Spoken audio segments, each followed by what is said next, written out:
El 8 de febrero de 2012 se hizo constitucional el derecho que todos los mexicanos tenemos al agua.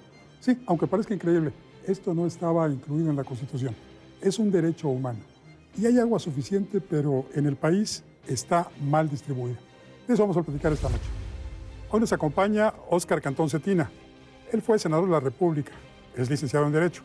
Fue presidente de la Comisión de Ecología y Medio Ambiente del Senado de la República y también lo fue de la Cámara de Diputados. Miembro de la Comisión de Recursos Hidráulicos del Senado de la República. También está con nosotros Gustavo Eduardo Castañeda Camacho. Él es maestro en Filosofía del Derecho por la UNAM. Posee un máster en Democracia y Gobierno por la Universidad Autónoma de Madrid. Es profesor invitado en el Instituto Internacional de Sociología Jurídica de Oñati, España. Hoy aquí, en Juzgue Usted.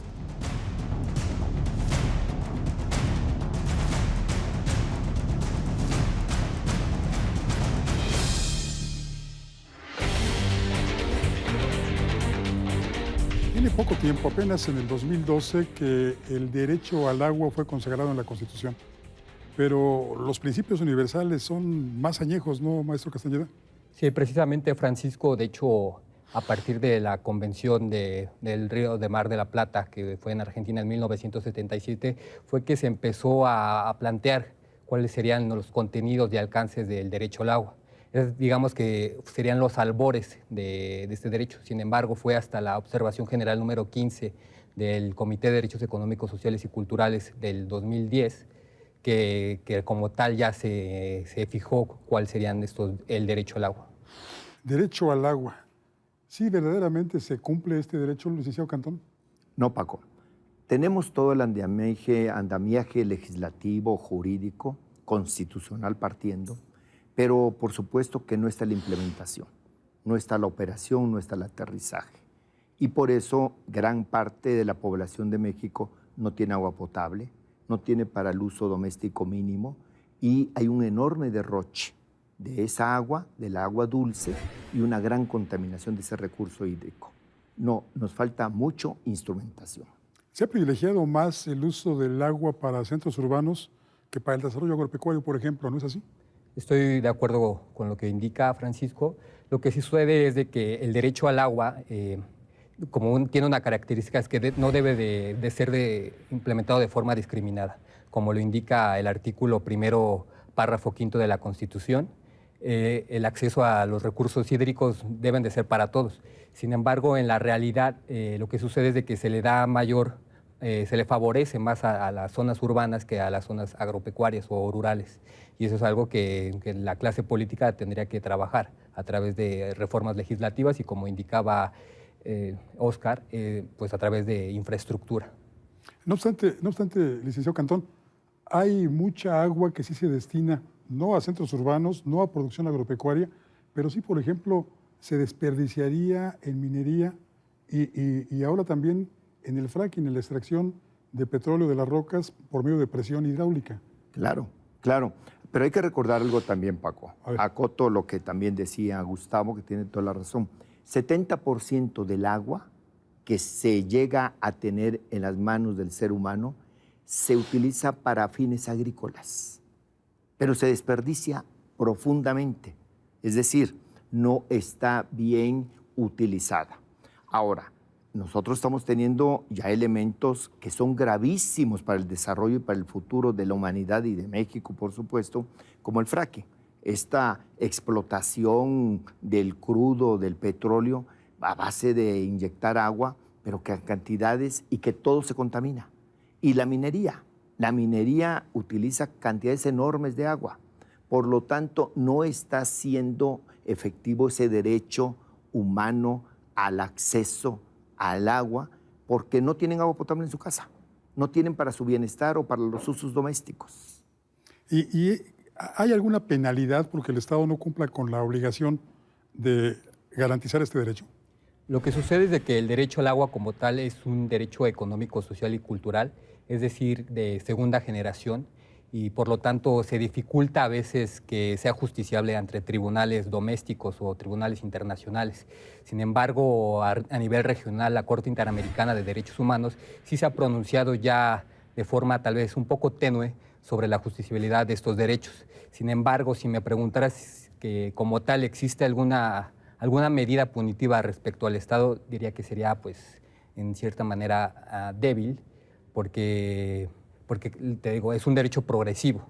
Eso quiere decir que el derecho lo debe de garantizar de forma gradual y también no es regresivo. Es decir, si el Estado actualmente te está garantizando 100 litros de agua al día por persona, no te puede disminuir esa cantidad a 20 litros, que de acuerdo a cifras, a datos de la Organización Mundial de la Salud, una persona necesita entre 50 y 100 litros de agua al día, y si te ofrece menos, pues ya ahí sí sería como una situación paupérrima.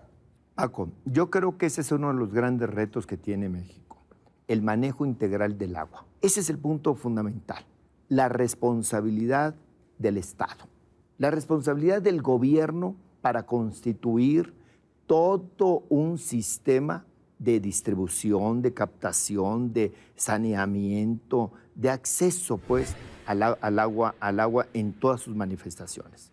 Ese es el gran reto del gobierno de Andrés Manuel López Obrador. Acabar con esa corrupción, destinar como un elemento democrático, pero también de sobrevivencia, el agua a todos los mexicanos, en el campo o en las ciudades, y no pensar en privatizar para beneficio de industrias o beneficio de unos cuantos. Se habla mucho de la privatización, maestro Castañeda, pero creo que esto ya sucede desde hace mucho tiempo. Compramos botellitas a empresas privadas, compramos garrafones también a empresas privadas, y muchos sistemas de agua de municipios pues ya están en manos de la iniciativa privada. ¿Choca esto con el derecho al agua? Pues en principio la realidad es de que no choca con el derecho al agua, porque la normativa internacional indica que el Estado tiene la obligación de ofrecer esta prerrogativa al derecho al agua. Sin embargo, no determina si tiene que estar en manos de privados o del Estado. Sin embargo, sí existen ciertas directrices que indican que si el Estado va a delegar esta función a un particular, tiene que establecer un cuerpo normativo fuerte para que personas con escasos recursos o que se encuentran en situación de vulnerabilidad tengan acceso al agua. Sobre todo porque uno de los principios que implica el derecho al agua es de que sea accesible y asequible. ¿Qué quiere decir esto, Francisco? Accesible quiere decir que no se encuentre, por ejemplo, si una persona en una comunidad indígena, supongamos, no tiene un grifo algo cercano, si está a más de 1000 metros, por ejemplo, una persona se tardaría pues aproximadamente 30 minutos en simplemente acarrear una cubeta de agua. Y por el otro lado, que sea asequible, indica que los precios tampoco tienen que ser muy altos. O sea, si una persona que no está trabajando precisamente por una enfermedad y que a su vez necesita mayores cantidades de agua, pensemos en alguien con VIH-Sida, que requiere más de 100 litros de agua al día, pues, y no puede trabajar y no puede pagar el agua, entonces el Estado no le puede privar de ese derecho. Efectivamente, hay muchas empresas u organismos privados que surten agua en los municipios que cortan el agua a los usuarios. Claro. ¿Esto es ilegal? Es legal, sí, porque actúan bajo un título de concesión que les da el municipio o en un momento dado el Estado, y con el aval de la CONAGUA como órgano nacional. Sí es legal, pero no está cumpliéndose entonces el derecho humano al agua, claro, que ya lo dijo Gustavo aquí acertadamente, tiene que permitir ese acceso y que sea verdaderamente un agua sana. Habla claramente el cuarto constitucional de México. Es legal, pero está siendo verdaderamente una agresión al ciudadano, al mexicano, el no proporcionar esa agua. El agua, si no está dada en condiciones de salubridad, se convierte en un problema de salud pública. También se convierte en un problema de economía, como dijo Gustavo, o que tú dijiste, comprar botellitas, garrafones. ¿Cuánto cuesta? ¿Y quiénes son los que tienen que comprar más agua? Pues resulta que la gente más pobre, claro, la que menos recursos tiene. Entonces, verdaderamente, esto está yendo en contra del sentido de toda ley existente en el mundo y que no está cumpliendo el gobierno la parte que le corresponde. Y tiene que actuarse de inmediato. Hay que entender que México puede vivir sin 1 litro de petróleo, pero no puede vivir sin 1 litro de agua. ¿Hay agua suficiente? Hay agua suficiente, en todo el país podemos tener agua, pero no nos hemos decidido a hacer la red nacional de acueductos. ¿Cómo los romanos hicieron en el pasado? Su gran presencia imperial a base de caminos y a base de acueductos. Pues aquí mismo las culturas prehispánicas, o cómo encontramos los rasgos allá en Nazca, en Perú, por ejemplo, todos los sistemas hidráulicos. Bueno, pero no tenemos el agua en el sureste, el agua del Usumacinta, el Grijalva se desperdicia, se va a salinizar al Golfo de México, y cuando todo el centro del país no tiene agua. En fin, no quiero alargarme, pero sí tenemos agua en todo el país, nada más que falta organizarla, distribuirla, dejarla donde se requiere. Vaya, pues el tema es amplísimo.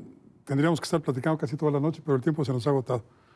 Maestro Castañeda, muchísimas gracias. Gracias a usted, Francisco. Fue un placer dialogar con ustedes también, maestro Oscar. Gracias, Gustavo. Igualmente.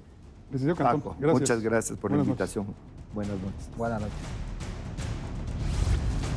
En México hace falta un organismo regulador del agua que verdaderamente aborde el tema de manera integral. No es posible que el sureste esté lleno de muchísima agua, mientras el centro y el noroeste padecen de sequías. De eso platicamos esta noche con los expertos. Pero lo que nos interesa es que juzgue usted. Soy Francisco Rodríguez, le agradezco su atención. Lo invito a que nos reencontremos aquí la próxima semana. Mientras tanto, le deseo, como siempre, buenas gracias y muchas noches.